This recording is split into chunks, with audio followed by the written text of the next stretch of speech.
People coming in. This is great. Turnout. I'm going to go through and mute. I'll do a all mute. I think I can figure out how to do that. Mute all. Is this shut down? Yep. So if you want to talk, just unmute.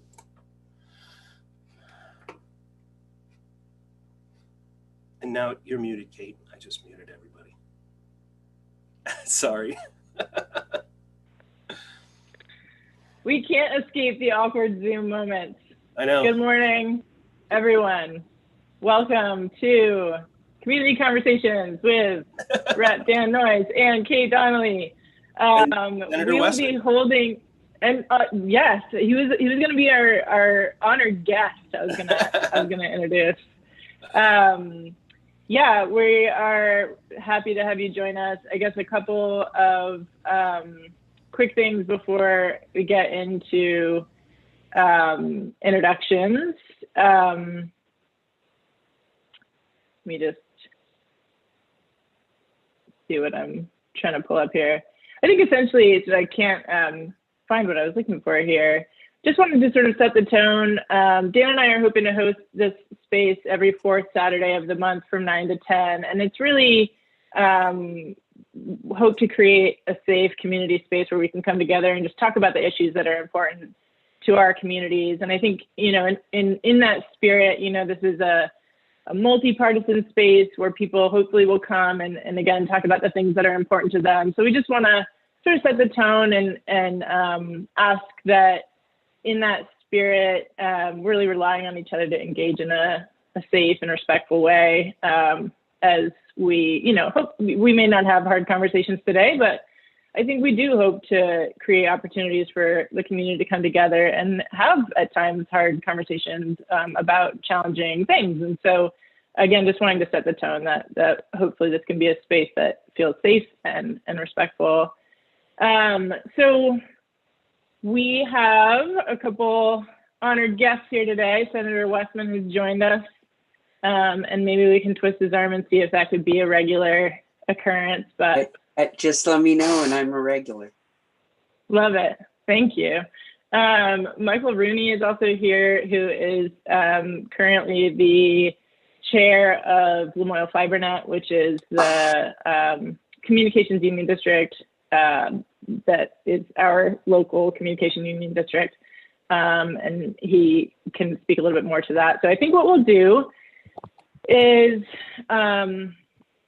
since we have quite a few people here, maybe what folks could do is, if you don't mind, I was thinking people could maybe just drop their name in the chat and maybe just a little bit about, does everyone here have access to the chat? Can you see the chat? If you give me like a thumbs up or something. Because if folks can see the chat, maybe just drop your name in the chat, you know, community you're from, what kind of brought you here. Because I as much as I want to hear from everyone, I'm also concerned if we go through and do introductions for everyone here, it might take up a lot of our short hour that we have. So drop your information in the chat, and hopefully the chat can also be a space if you want to put, we'll have time for lots and lots of questions, but feel free to put questions in the chat as well if you're less comfortable coming on, unmuting or turning on your camera. So maybe if we can start, oh, and Sophia's here too. So we also have another special guest, Sophia Clark, who is the youth representative for the, what is the title of that? Is it the committee that was associated with the Global Warming Solutions Act? Does anyone? Does anyone know the actual name of that? Hi, it's the Vermont Climate Council. Perfect. Yeah. So Sophia's here also to talk a little bit. Not to put you on the spot, do you in a moment, do you mind talking a little bit about that? Sure. Cool. It can be like 2 sentences. Yeah. Okay. Cool. So why don't we do that? Let's start with. We'll start with Senator Westman, and then Michael and Sophia, and then we'll go from there. So Senator Westman, do you mind starting us off?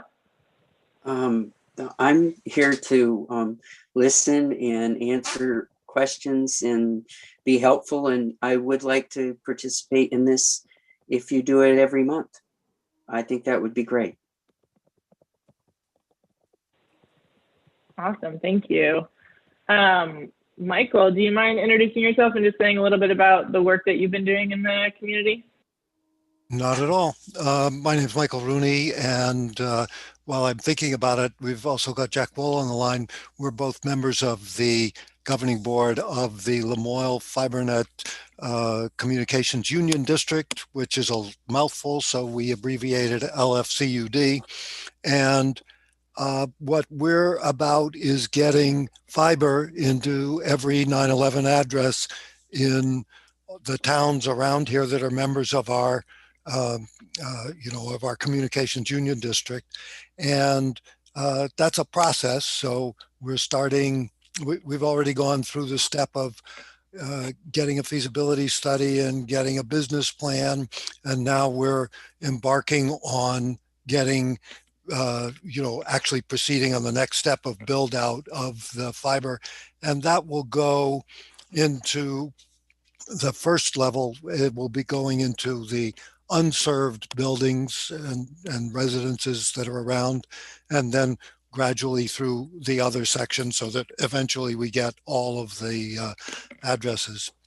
And the reason for this is so everybody can have good, fast, what they call symmetric internet. So your download and upload speeds will be the same. And I don't know if you got anything to add to that, Jack. But if you do, speak up. Yeah. Also, Michael and I are also originally from the Hyde Park FiberNet committee, which predates the LFCUD. And one of the things, especially for Hyde Park, is of all the member cities or towns, and that Hyde Park has always been concerned about not increasing income disparity to make sure that this fiber also serves everybody in an economic way. And I think that's a unique perspective that Hyde Park has from the beginning. It's in our town report.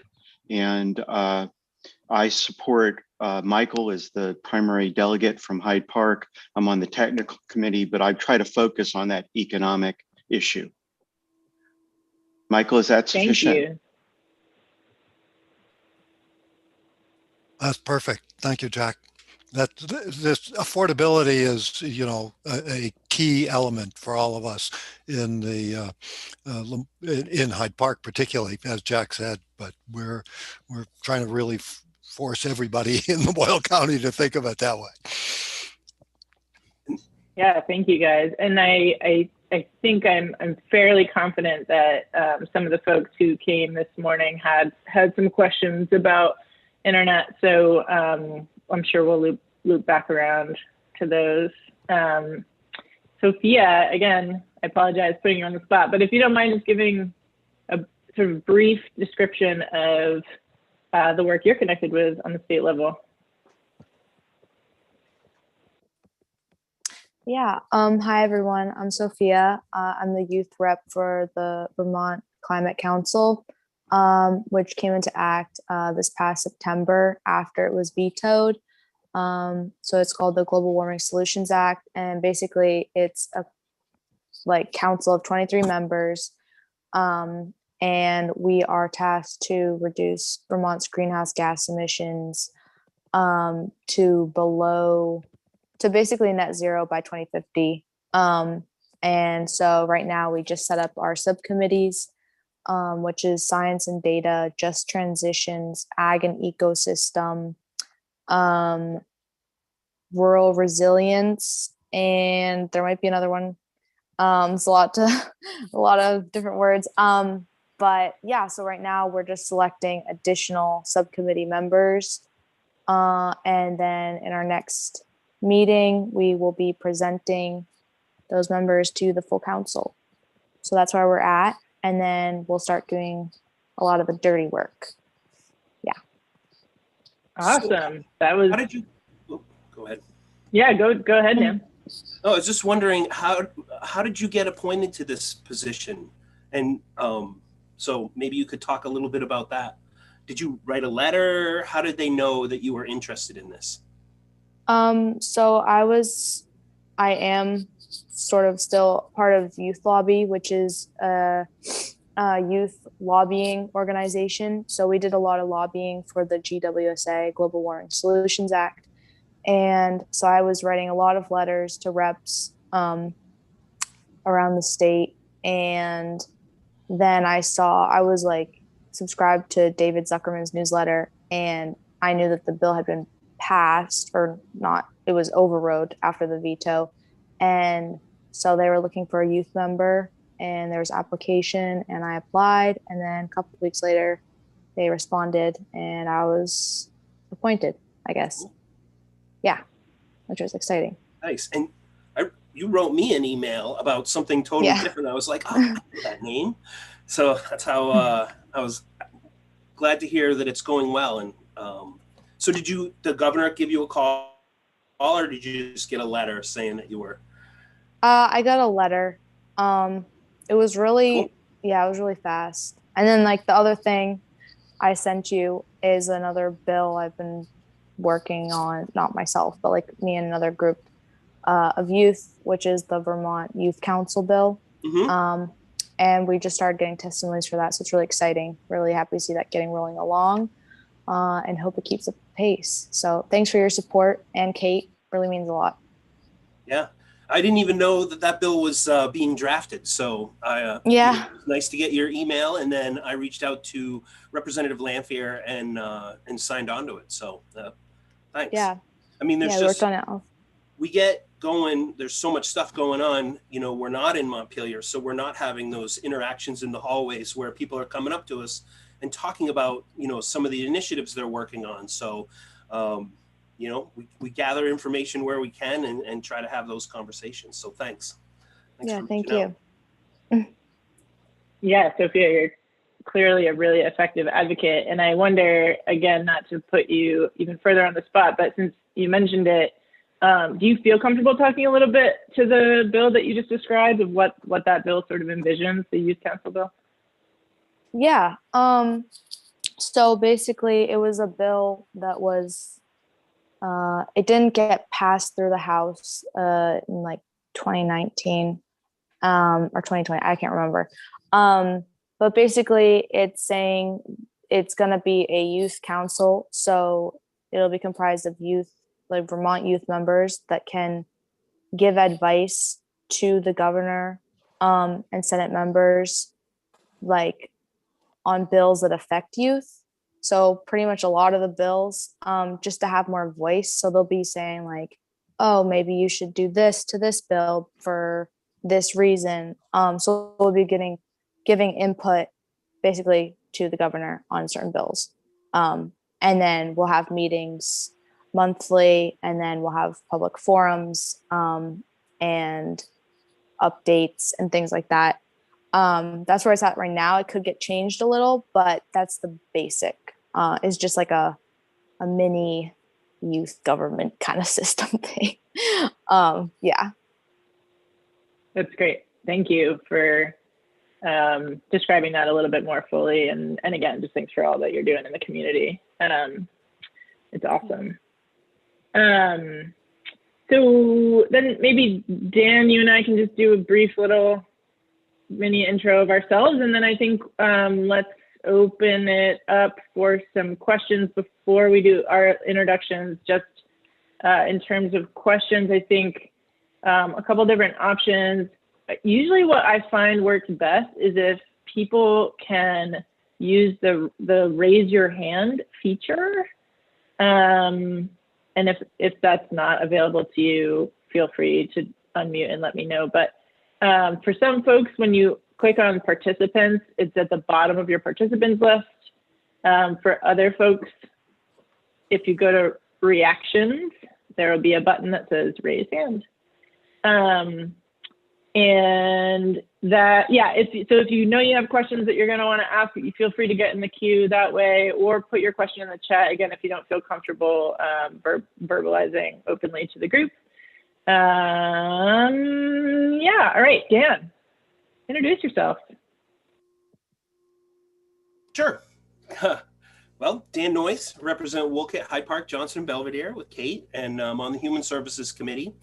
So kind of give you a quick update. This last week, we've really been taking a deep dive into a bill that looks at how we fund the child care system, not only the child care financial assistance program, but the individuals who work in that field, and how we can make sure that we have a system that is affordable and safe and functioning.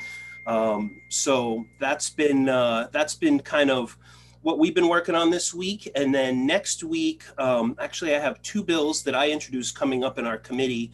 The Office of the Child Advocate will be taking testimony on that once we finish up this child care bill on Tuesday when we go back after town meeting break. And then also a bill that I'm working on with Representative Wood from Waterbury on home and community-based service providers for older Vermonters, making sure that their rates are or they're adequately funded. So this has been something that we've been working on for quite a while. It was in the Older Vermonters Act that we passed last year, but it was taken out. So we're going to try to move on it again. So be interested in any questions around that type of work. So thank you. Thanks everyone for being here. Thanks, Dan. That was a great and thorough introduction. I was trying to envision as you were talking if I could rattle off like the various pieces of work we're doing in committee right now. I don't know if my brain would let me work that well right this moment, but Kate Donnally. So I am the newly elected rep serving alongside Dan, serving Belvidere, Johnson, Hyde Park, and Wolcott. I am serving on the Judiciary Committee, which has been a really incredible experience to this point. It's an interesting committee to be on, and obviously I'm very new, so Senator Westman and Dan could certainly let me know if this isn't ultimately accurate, but it feels a little bit like I'm on an island over here. There's so much of the discussions that are happening are related to COVID relief and money and budget, and judiciary kind of lives over here in its own little world, focusing on the law and judicial system. And so we're talking about things like facial recognition technology and consent law and how to protect people who are seeking relief from abuse. And some people spend hours and hours in committee over the last few weeks on the budget, and we probably spent 3. So it's an interesting and unique space to occupy, and I really enjoy it. I won't get too in the weeds right now in terms of what we're working on. I'm happy to answer any questions, but I'll pause there and turn to the questions that you did come with. So I see a hand up, Eric Hutchins. Go for it. Thanks a lot for doing this. I really appreciate it. I have a number of questions, but I guess I'll start with the Vermont Teachers Pension Fund, which has recently come under attack. And I think you probably both heard my position in that it is the responsibility of the state to hold up its end of the bargain in fully funding the pension fund. Teachers have paid every penny of their obligation to this fund for my entire tenure, every other teacher's entire tenure, and the state has shortchanged it. And that's going to cause some pain, but that pain should not be borne by the educators who held up their end of the bargain. But my bigger concern, it's been fully funded this year, thus, denying the idea that it's completely unsustainable or that we can never do it. But my bigger problem is with the Democratic Party's, I think, lack of leadership on this. I feel like you guys need to send a message up that the party needs to get its act together. The Republican Party has a very clear and, loud voice in Governor Phil Scott. And the only position that representing the majority of Vermonters is, I'd say probably the rep from the 7-member progressive caucus. I've heard a lot more out of Selena Coburn than I've heard out of any Democratic leader about issues that are important to Vermonters. And so when the pension fund came out, the only Democrat I heard from was Beth Pierce, who ostensibly, who advocate what I would call draconian austerity measures to fix the teachers' pension fund. And there was no statewide voice saying, no, we need to keep our promise to teachers and make up that gap in the fund. So I'd like to hear some leadership on that. The problem apparently has been solved for this year, but it's definitely going to be front and center next year. And I would like Vermont Dems to push back on these ideas that it's unaffordable or unsustainable or any of these things, because I do not believe that to be true. And, if there is gaps to be made up, it can't be, punishing teachers who've already paid their fair share. I got a couple other things to say, but I'll give other folks a chance.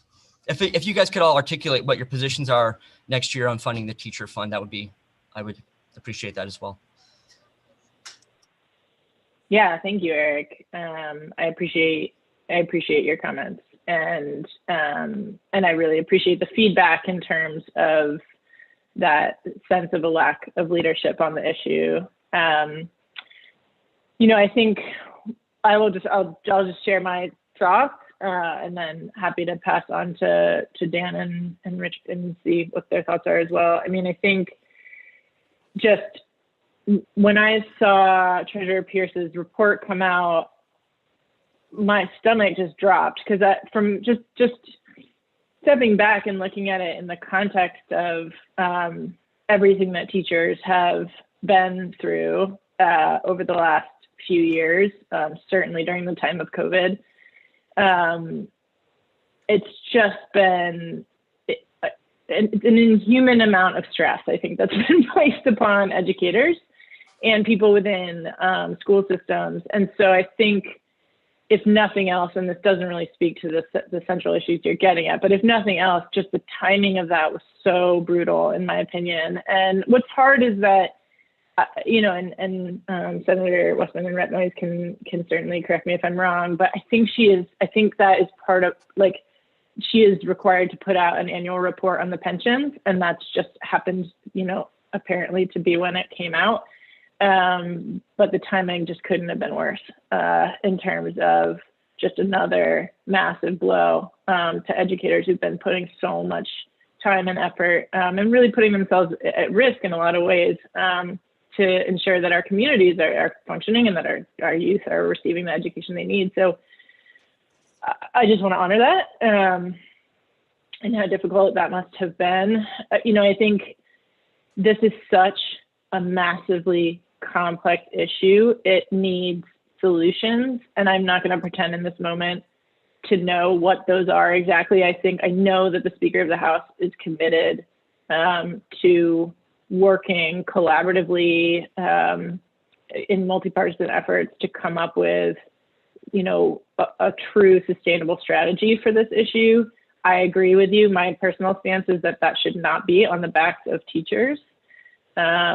But, in terms of the details, I think this report was, I can't say the beginning of a conversation, because this conversation's been going on for a long, long time, but I think it was an addition to the conversation. No decisions have been made.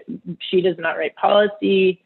She was, and this is no defense for the report, I'm just saying that the report itself did not actually make any kind of substantive policy decisions. And now it falls on legislators and political leaders to make decisions about what this is going to look like. So I really appreciate your feedback, Eric. And I think we should keep talking. Let's keep this conversation going as it develops. And I can make sure to loop you in as we hear more about what leadership is looking at in terms of the work that the Speaker is doing with others in leadership in the Senate and the House. And I'll pause there. I've talked a lot. Dan and Rich, I don't know if you want to speak to this. Sure. So we're working on another forum here with the three of us, and Representative Rogers probably would join us to kind of get an overview of where we are with the pensions and make sure people understand how we got to where we are. So that'll be coming up in a couple in end of March, mid-March, somewhere in there. We're kicking around some different dates. So we'll make sure that you get that information. But yeah, I mean, I think that Treasurer Pierce's document that she put out definitely got people's attention. And I think that's what it was designed to do. You know, she threw out some ideas. She doesn't have the checkbook. She can't solve this problem as the treasurer. It's the legislature that has to figure this out. So she got our attention. The teachers have got our attention. And, you know, like Kate said, ever since I've been down there, we've been talking about this. We talk about it every year, you know, and we figure it out. So, though it may be pretty, you know, pretty bleak, the report that she put out, and the ideas that she floated may not be the best ones, but at least we're, you know, got our attention. So, but glad to talk more about it for sure. And, you know, and like you said, we figured it out this year. There's a general consensus that the money will be in the budget this year to get it through, but in following years, what's that going to look like? And you're right, we're going to need to come up with a long-term solution. So, you done, Dan? Done. So, number one, I would say no one, I don't believe anyone in the legislature wants the teachers' retirement fund or the state employees' retirement fund to not be sustainable over time. And I think the legislature is committed to that. The issues around that will come down to money issues and appropriations issues as the budget goes through. So no one is going to go home from Montpelier and not have it sustainable. The treasurer only put her report is only advisory, and she offers her ideas on what she does the investment. And so it's only advisory, and it has to be a solution that goes through the legislature and passes by the governor. So everything is in the air doing that. What I would say about the governor's budget, and you should be worried about this, is they put the money in for this year, but it's not ongoing sustainable money that he put in. It's one-time money. So we have an opportunity in this year to talk about what it will look like to the end. And I think that's important. I've talked with Kate and Dan and Lucy about, for the Lamoille North area, getting together the teachers, having our joint fiscal office lay out what the problem is. We have a $2 billion shortfall in teachers' retirement and $1 billion shortfall in the state employees fund. So, and $3 billion in a small state like ours is huge. What that bumps up against in the budget is we also have a state college system that is in need of funds. I would just say to you, for the state college, the normal appropriation is around $30 million a year. They need 81 million this year. In the governor's budget that he presented, we're about 17 to 18 million dollars short of ongoing money there. So we have, and none of us want to see the state college system go away either. So we're dancing around all of that. And in the background to that too, there is the issue of broadband that I heard people talk about earlier. That really is a fairness issue. And, I don't know if there's anybody here from Belvidere. It's in Kate and Dan's district. There are 30 families in Belvidere parked in the school so their kids can take classes, sitting in the back seat of their car. in the cold. That's not fair.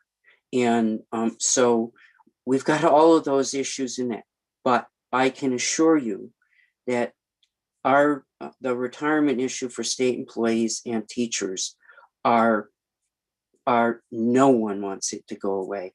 And hopefully we can have a forum and get some information out there and create a discussion with the local teachers in Lamoille North by the middle of the month,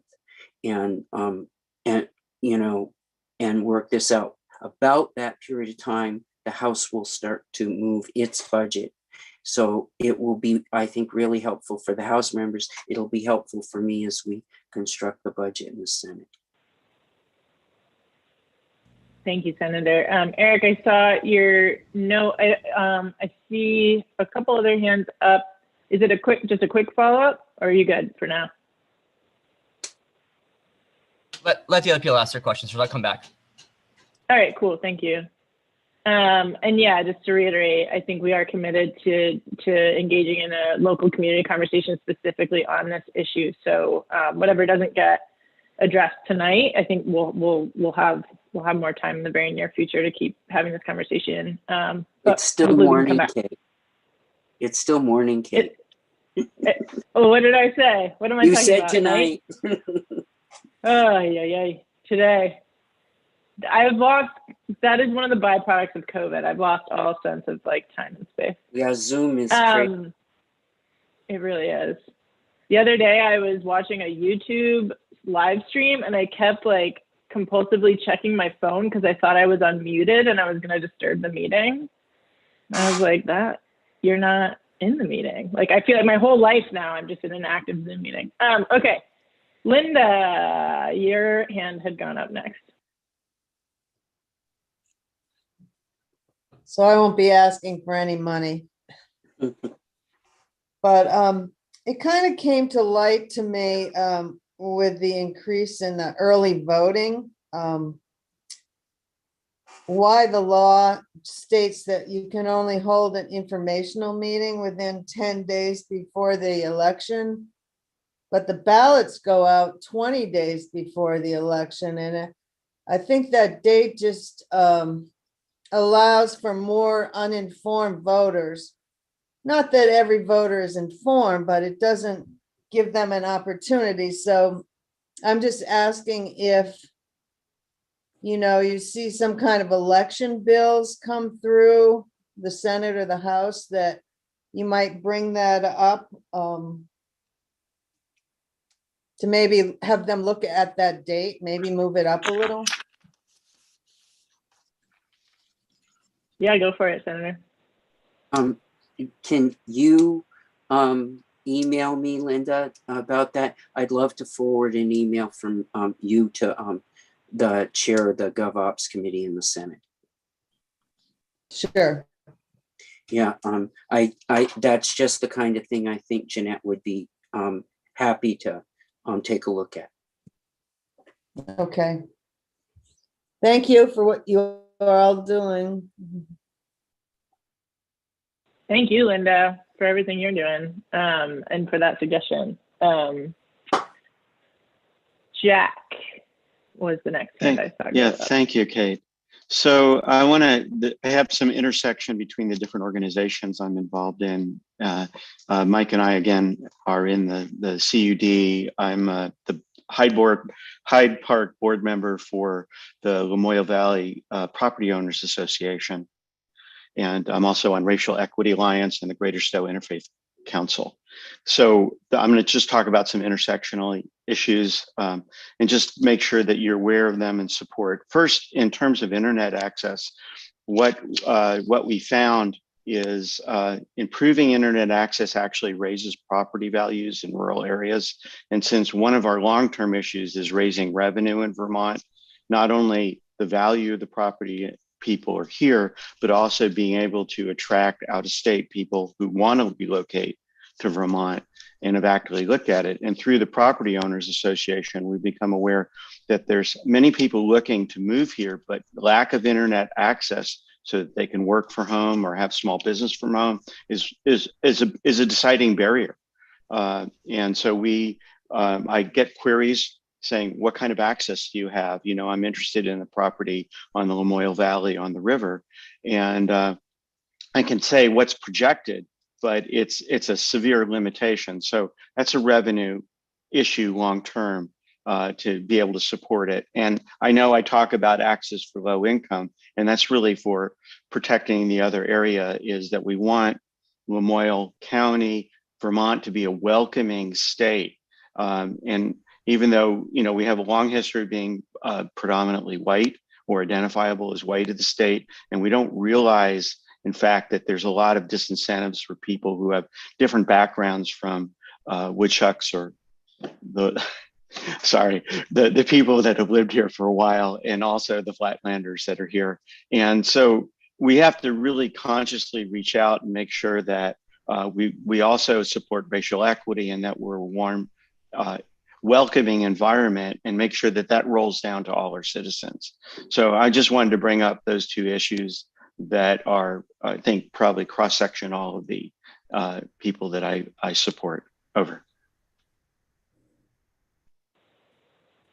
Thank you, Jack, for everything that you're doing in the community. And, you know, so I heard you mention a couple things. Just want to make sure that, so access to affordable and accessible internet, and then also this issue of creating, you know, a safe communities, safe multiracial communities, and diverse communities, and all sort of in the context of like creating spaces that people want to live and want to move to, and help us sort of build our economy. Since I'm already talking, I can speak a little bit first and then see where, you know, Rep. Noyes and Senator Westman head. I mean, certainly, I fully support efforts to expand broadband. I am really excited about the CUD structures that have been put into place. I'm so grateful to you and all of your fellow community members who've committed a tremendous amount of volunteer hours to get our local CUDs up and running. I know that the legislature is committed to the CUD model and structure, and they're working on legislation to help provide financing to CUDs to help with setup and then ultimately rollout. So yeah, and I think we also know that the ultimate solution to this is really going to require federal investment as well. And so, you know, advocating for that to the best of our abilities. And I couldn't agree more in terms of, I really, you know, during my campaign, I don't think it's any secret that Johnson has had a really challenging time recently. I would say, aside from COVID, probably the most difficult issue that many municipalities, Johnson included, have been tackling is how to address racism and white supremacy in their communities, how to build safe communities in that context. And during my campaign, whether or not to fly a Black Lives Matter flag was really active in Johnson. And there was a business owner at the time who said, you know, like, why are we even having these conversations when we can't keep a business in downtown Johnson? And I think there's this belief that these things are fully separate issues. And I don't agree. I think that they are interconnected issues, and not necessarily, you know, I know, you know, the phrase Black Lives Matter can be very charged. If we just set that aside and just talk about it in terms of like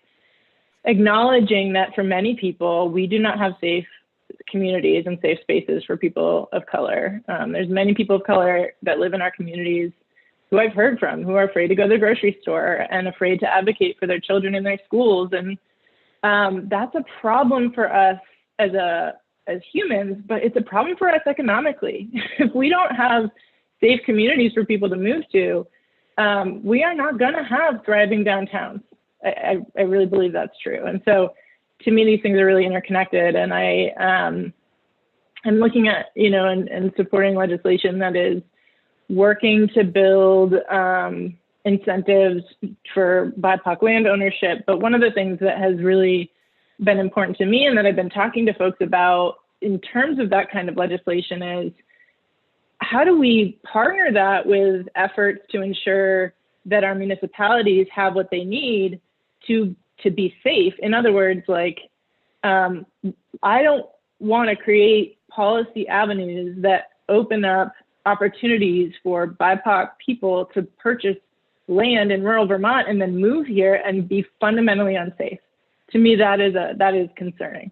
And so how do we sort of figure out a nuanced way, like a way to not only create avenues for land ownership and home ownership and multiracial and diverse communities, but to give our municipalities what they need in order to have these hard conversations, in order to put infrastructure in place that is safe, in order to have support so that when these challenging topics arise, that we can address them as a community and we can do it safely, and we can have the technical support and resources we need to engage in this work.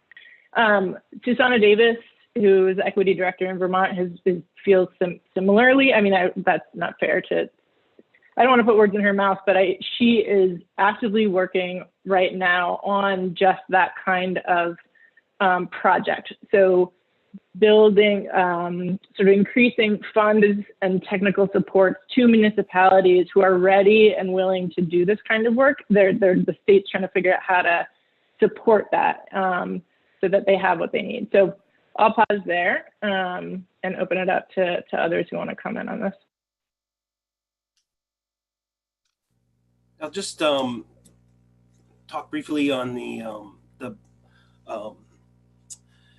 CUD, the access to internet. I have been trying to figure out if there's a possible way that we can allow access for older Vermonters to have telehealth, telemedicine, companionship programs, and trying to figure out if there's a way we can weave this into our Medicaid waiver, so our Medicaid program, so that internet access would be an allowable expense, much like Lifeline is right now, with your phone. So I've been in discussion with a couple people at Senator Sanders' office, as right now we're in the middle of renegotiating what they call the Medicaid waiver or global commitment. So I've been kind of emailing back and forth to find out if this is a possibility in Vermont moving forward, to be able to use that, those Medicaid dollars to help offset the cost of the internet for families. And I think what this will do is it will increase the take-up rates for the CUDs, putting more money into that system so that, it will help make it happen sooner and more efficiently. So, if you're into a neighborhood that has 10 houses and, only 4 or 5 of them take it up, but if we're able to make sure that they all can take it up, then be more likely to run those fiber lines through that community. So, yeah, we got a bunch of questions, but Senator, do you want to? So first I would say that on Thursday afternoon, the Senate Appropriations Committee and House Appropriations Committee met with Congressman Welch. And what he indicated to us is this, the latest bill that passed the feds didn't have any money in it for broadband, but what he is very confident of is that Congress is going to pass an infrastructure bill sometime between now and spring. And he believes that that will have significant money in it for broadband. And so that was very helpful to hear that from him. I think the governor put $20 million in the his budget for broadband for the state. It's way more expensive than $20 million to get this done. And I think that in the House Appropriations Committee has taken about 2 or 2.5 million of that.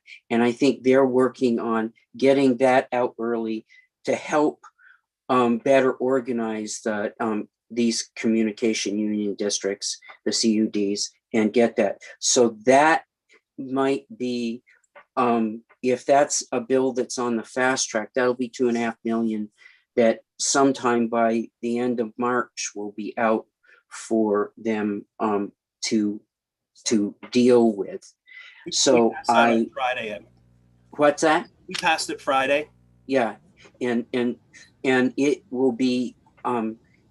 I think did you pass it through all stages of passage? Because I think they told us we wouldn't have it until Tuesday of the day we come back, and to work in our committee. But that so that in that piece, and I would just as a comment on Kate and Susanna Davis's work, I think that the Vermont Human Rights Commission is requested a second position or a new position to help advocate in the public to do some of that work with Susanna, and that I get to hear about the Human Rights Commission a lot because my partner Joan is on the Human Rights Commission. So I think there is quite a lot of effort to do community outreach in both Susanna's office and the Human Rights Commission. Thank you. Debbie, I see your hand is up. Hi. Thanks for doing this. To have actually 3 of you in the same place at the same time is awesome. So an issue I've, for many, many years, been concerned about is our choice in health and what is mandated or not as far as what we have to put in our bodies. And there are 2 bills that have been introduced, H283 and 322, that kind of both address those. One of which includes the informed consent over whether it's testing or vaccines or treatments, that you maintain the right to choose what you want to do for yourself and your family. And the second one is to broaden school exemptions for vaccines. Right now, we maintain only the religious exemption and a medical exemption, which is very hard to obtain. The science is not out on the repercussions of what's coming, and science is never ending. And there's no guarantees, and we should, in my mind, have that right to choose and not to be penalized if we make a choice that is not the mainstream choice. There are 72 other genetic vaccines that are in the works right now. If we don't have the right to choose in what is happening currently, we're just setting ourselves up for the potential to say, okay, well, now you have to take 10 more, without a choice around it. And I see Mark is on the call, and he was always an advocate of that right to choose. So I'm just stressing to all of you that I'm certainly not the only one out here that would really appreciate support around this. Thank you. Thanks for coming and sharing those thoughts. And I can tell you that, you are certainly not alone. I think there are a lot of people who,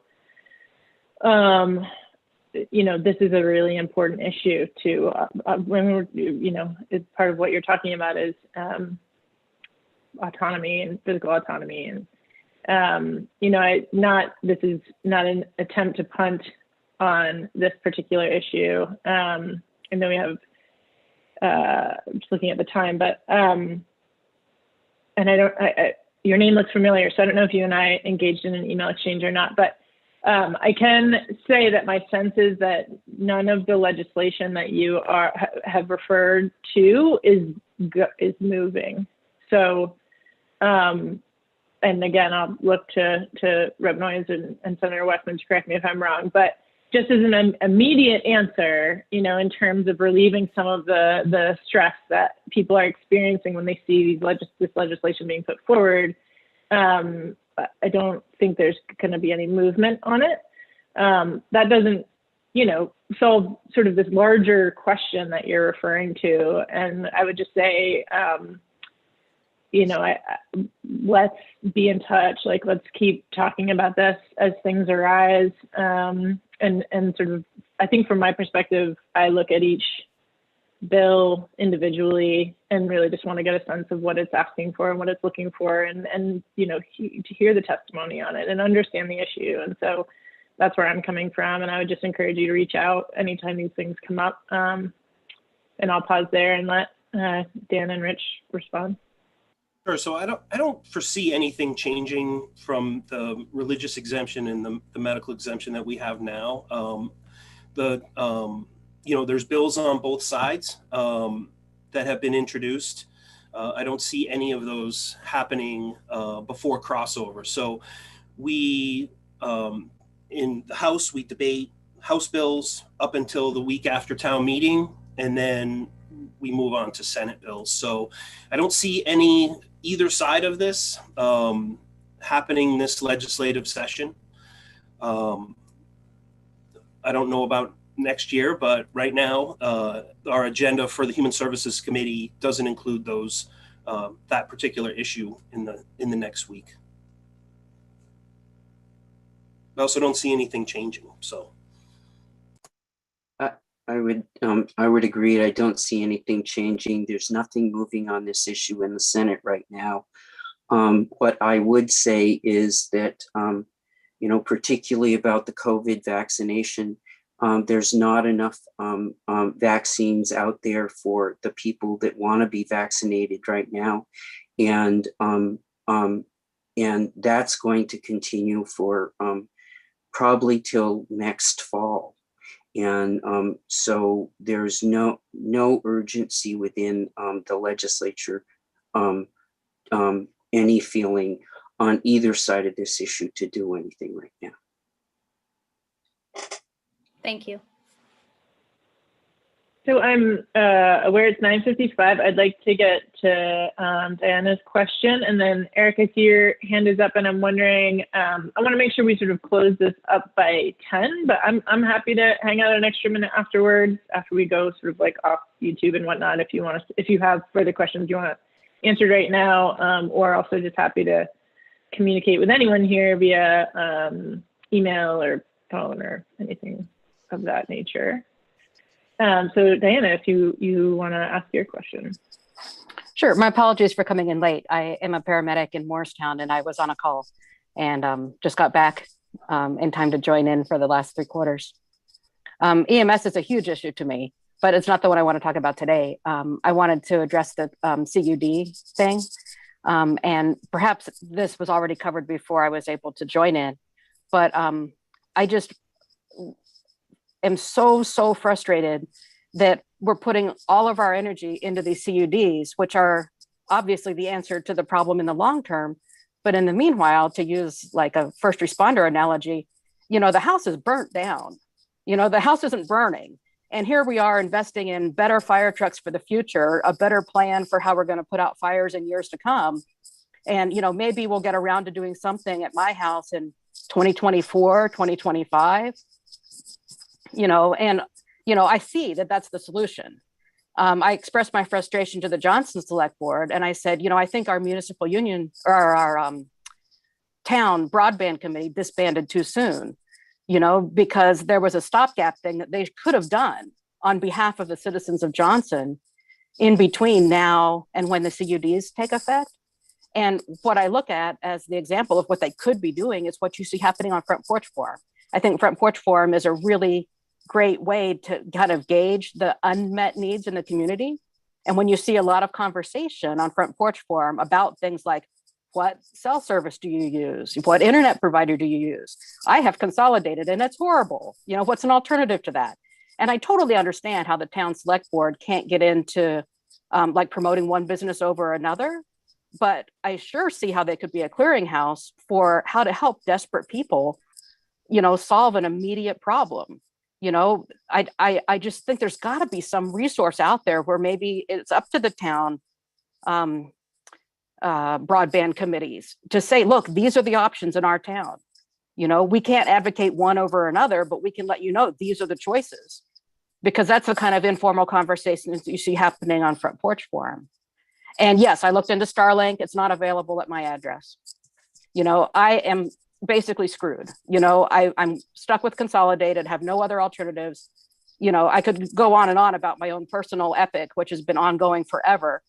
But I can also tell you how much it sucks to be doing a teletherapy appointment at home in crisis and have my internet go out. You know, what do I do then? You know, the house is not burning, the house is burnt. You know, if we have 30 families sitting in Belvidere in the parking lot, you know, that was like the answer I was given. Go down into the town hall, sit in the parking lot. You know, that's not a doable option. So I'll save EMS for another day, but that's my 2 cents worth on the CUDs. Thank you. I'm gonna, yeah, sorry, I was gonna pass on to someone else since I've been going first. Go ahead, Senator. Could I talk about that? Preach to the choir here. Oh, let them sorry, go. Michael, hold on. Oh, yeah, hold on one second, Michael. Let Senator Westman speak, sure. And you can jump in.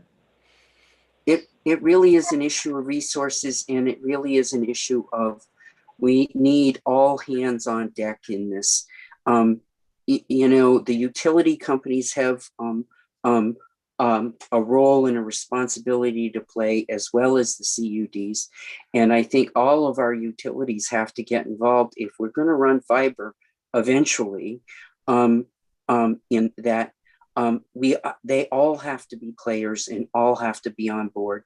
The federal government has to come up with money, and at the state level, we have to make it a priority that we're going to the last mile, not that we're going to continue to create competition in our larger cities. And what we've used the money over the last 10 years for is we created competition in the larger communities in the state, and we weren't committed to the last mile, and we have to be committed to the last mile. It's the same issue that electricity was in the 1930s. You couldn't run a farm, you couldn't have a life without electricity, and they created the cooperatives and the small municipals to get power out to everybody. And we need to have that same sort of commitment with.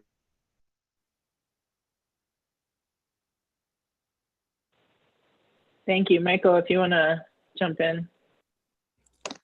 You know, I think Senator Westman was right on. Really, the answer to this is not the select board.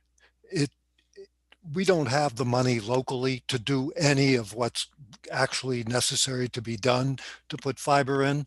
We had rural electrification back then. I like to call it rural internetification. We need the federal money. And he is absolutely right when he says we need rural, you know, we need the rural electrification sort of event to happen again.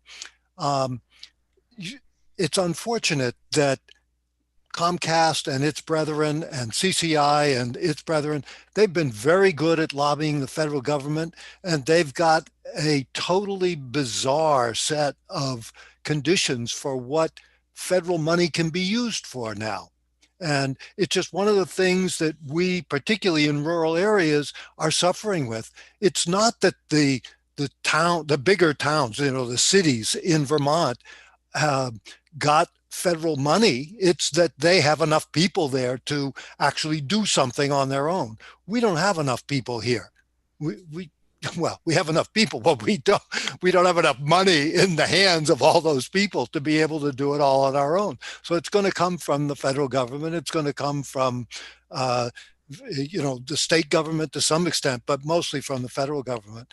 And I'm a little surprised that Starlink won't be a Band-Aid for you. I think it should be.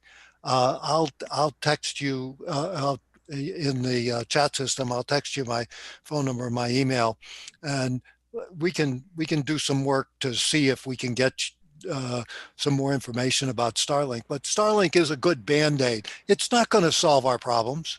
It's just as bad, and I won't go into the technical issues, but CCI and Comcast, they're both screwed. They used bad technology back at a time when they could have done something different, but we are where we are today.